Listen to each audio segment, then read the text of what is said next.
नमस्कार दोस्तों, स्वागत है आपका एक बार फिर से हमारे YouTube चैनल पटना वाले गुरुजी में। दोस्तों आज लेके आए हूँ शिक्षा विभाग से जो भी तमाम अपडेट आई है, जो लेटेस्ट अपडेट जो शिक्षकों के लिए जानना और शिक्षा विभाग से जुड़े हुए लोगों के लिए जानना ज़रूरी है, सभी अपडेट को एक एक करके बताऊंगा दोस्तों। इसलिए वीडियो को अंत तक ज़रूर देखें और दोस्तों एक रिक्वेस्ट है कि वीडियो पसंद आए तो वीडियो को लाइक ज़रूर कर दें, क्योंकि आपका लाइक करना ही हमारे मेहनत का फल होता है। सबसे पहली बात बता दूँ, बिहार बजट 2022 पेश हो चुका है। उसमें सबसे मुख्य रूप से कहा गया है कि टीचर, असिस्टेंट प्रोफेसर सहित कई पदों पर होगी बम्पर बहाली। और बताएं आपको कि कितने पदों पर होगी बहाली, इसके बारे में भी बताऊंगा। और दोस्तों इस बजट में पुरानी पेंशन के बारे में भी चर्चा की गई है, उसके बारे में भी बताऊंगा। और भी कई महत्वपूर्ण खबरें हैं।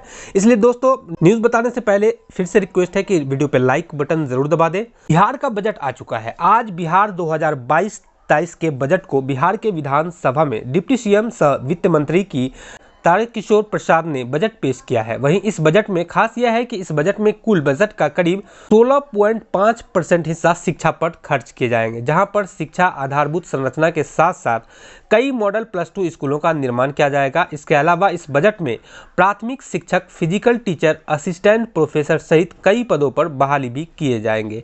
आपको बता दूं कि बिहार बजट 2020-23 का कुल करीब 16.5% बजट का हिस्सा शिक्षा पर खर्च किया जाना है, जिससे शिक्षा के क्षेत्र में भी बिहार और भी आगे बढ़ पाएगा।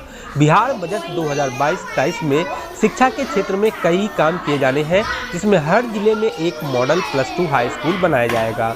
वहीं बिहार बजट 2022-23 में बिहार में शिक्षा के क्षेत्र में बम्पर बहाली आने का अनुमान है। आपको बता दूं कि बिहार के सभी प्राथमिक स्कूलों में करीब 40,558 प्रधान शिक्षक की बहाली होगी। इसके साथ ही बिहार के सभी मध्य विद्यालय में फिजिकल टीचर की बहाली की जाएंगी। वहीं इन मध्य विद्यालयों में करीब 8,386 फिजिकल टीचर की नियुक्ति की जाएगी। इसके अलावा राज्य में असिस्टेंट प्रोफेसर की भी बहाली का रास्ता लगभग साफ हो चुका है, जहां पर बताया जा रहा है कि राज्य में 4,638 असिस्टेंट प्रोफेसरों की बहाली की जाएगी। चलिए दोस्तों अगली खबर की तरफ बढ़ते हैं।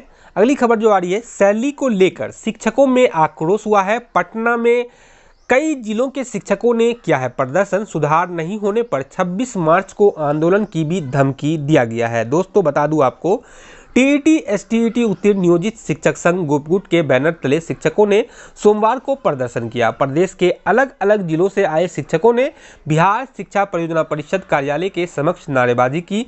वे समय पर वेतन देने की मांग कर रहे हैं। एरियर भुगतान भी समय से नहीं होता है।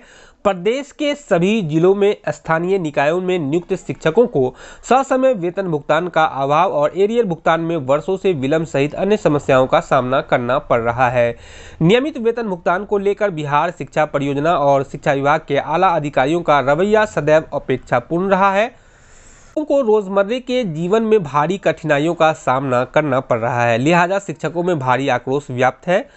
बिहार शिक्षा परियोजना परिषद कार्यालय के समक्ष प्रदर्शन को संबोधित करते हुए संगठन के प्रदेश अध्यक्ष मार्कंडेय पाठक ने कहा है कि शिक्षकों के वर्षों से लंबित एरियर भुगतान के मसले पर अधिकारियों का उपेक्षापूर्ण रवैया शर्मनाक है। रोज नए शगुफे छोड़ने में जुटी शिक्षा विभाग प्रोन्नति और पदोन्नति मामले में भी विभागीय नियमावली को तोड़ मरोड़ कर 15% बढ़ोतरी मसले पर फिक्सेशन कार्य धीमी गति से चल रहा है। शिक्षक चुप नहीं बैठने वाले हैं। अविलंब अलॉटमेंट नहीं होने की स्थिति में बिहार का शिक्षक समाज आंदोलन की दिशा में बढ़ेगा। प्रदर्शन व अनशन कार्यक्रम को प्रदेश मीडिया प्रभारी राहुल विकास, मुकेश कुमार मिश्रा, प्रियरंजन सिंह, ज्ञान प्रकाश इत्यादि लोग ने संबोधित किया। दोस्तों एरियर भुगतान के लिए प्राथमिक शिक्षा निदेशालय को लिखा गया है पत्र। प्रदर्शनकारियों शिक्षकों के बीच अपनी बात रखते हुए बिहार शिक्षा परियोजना परिषद के पदाधिकारी नीरज कुमार ने कहा है कि एरियर भुगतान को लेकर प्राथमिक शिक्षा निदेशालय को लिख दिया गया है। फिर से इस मसले पर बिहार शिक्षा परियोजना प्राथमिक शिक्षा को रिमाइंडर करेगी। शिक्षकों का कहना है कि वे पदाधिकारियों के टालमटोल रवैये नहीं सहने वाले हैं। अलॉटमेंट नहीं होने की स्थिति में शिक्षक राज्यव्यापी आंदोलन करने को मजबूर होंगे। दोस्तों 26 मार्च को सभी जिला मुख्यालयों में प्रदर्शन, 3 अप्रैल को पटना में महासम्मेलन होगा।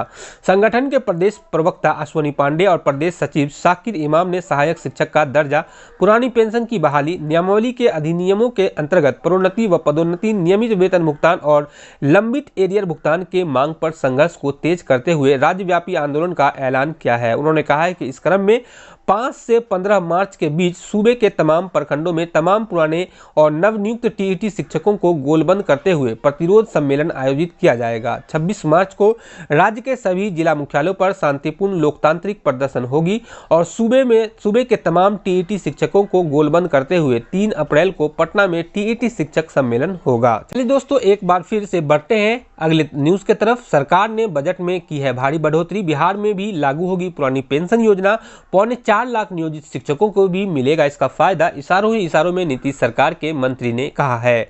दोस्तों, सरकार ने बजट में भी भारी बढ़ोतरी, बिहारी कर्मचारियों ने बिहार सरकार से पुरानी पेंशन योजना लागू करने की मांग की है। इस संबंध में बिहार के लाखों नियोजित शिक्षकों व 2004 के बाद बहाल सरकारी कर्मचारियों ने सरकार पर पुरानी पेंशन योजना लागू करने का दबाव बना रही है। बिहार सरकार ने आज सदन में बजट पेश किया है।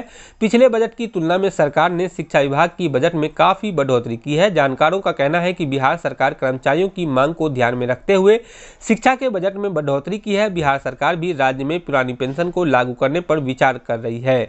सरकार आंतरिक रूप से पुरानी पेंशन लागू करने में होने वाले परेशानी की सर्वे कर रही है। नीतीश सरकार के एक मंत्री ने इशारों ही इशारों में बताया है कि राज्य के सभी सरकारी कर्मचारी धैर्य बनाकर रखें, हमारी सरकार सभी पहलुओं पर नजर रखे हुए हैं। हम लोग भी अपने कर्मचारियों को अधिक से अधिक लाभ देना चाह रहे हैं ताकि हमारे कर्मचारी खुशहाल रहे। राजस्थान, झारखंड, मध्य प्रदेश सहित कई राज्यों में वहां की सरकार ने सरकारी कर्मचारियों के लिए पुरानी पेंशन योजना लागू करने की घोषणा कर चुकी है। वर्ष 2004 के बाद बहाल सरकारी कर्मचारियों को पुरानी पेंशन देने की घोषणा करने से देश के अन्य राज्यों के सरकारी कर्मचारियों ने अपने अपने राज्यों में पुरानी पेंशन लागू करने के लिए आवाजें बुलंद करनी शुरू कर दी है। साथ ही केंद्र कर्मचारियों ने भी दबाव बनाना शुरू कर दिया है। जानिए क्या है पुरानी और नई पेंशन स्कीम में अंतर। पुरानी पेंशन योजना में कर्मचारी की सैलरी से कोई कटौती नहीं होती थी। वहीं नई पेंशन स्कीम में कर्मचारियों की सैलरी से 10% की कटौती की जाती है। साथ ही 14% की हिस्सा सरकार से मिलती है। पुरानी पेंशन योजना में रिटायर्ड कर्मचारियों को सरकारी कोष से पेंशन का भुगतान किया जाता था। वहीं नई पेंशन योजना में शेयर बाजार आधारित है और इसका भुगतान बाजार पर निर्भर करता है। पुरानी पेंशन योजना में जीपीएफ की सुविधा होती थी, लेकिन नई स्कीम में जीपीएफ की सुविधा नहीं है। पुरानी पेंशन स्कीम में रिटायरमेंट के समय की सैलरी की करीब आधी राशि पेंशन के रूप में मिलती थी, जबकि नई पेंशन स्कीम में निश्चित पेंशन की कोई गारंटी नहीं है। पुरानी पेंशन स्कीम में रिटायर्ड कर्मचारियों को भी हर 6 महीने में मिलने वाला महंगाई भत्ता भी मिलता था, लेकिन नई स्कीम में इसकी व्यवस्था नहीं है। पुरानी पेंशन स्कीम में कर्मचारियों को रिटायरमेंट के समय 20 लाख रुपए तक की ग्रेच्युटी मिलती थी, लेकिन नई पेंशन स्कीम में ग्रेच्युटी का कोई अस्थायी प्रावधान नहीं है। पुरानी योजना में कर्मचारियों की मौत पर उसके परिजनों को भी पेंशन मिलता था। नई पेंशन स्कीम में भी कर्मचारियों की मौत पर परिजनों को पेंशन मिलती है, लेकिन योजना में जमा पैसा सरकार ले लेती है। पुरानी पेंशन योजना में जीपीएफ के ब्याज पर कोई टैक्स नहीं लगता है, लेकिन नई स्कीम में शेयर बाजार की गति के आधार पर जो पैसा मिलता है उस पर टैक्स भी देना पड़ता है।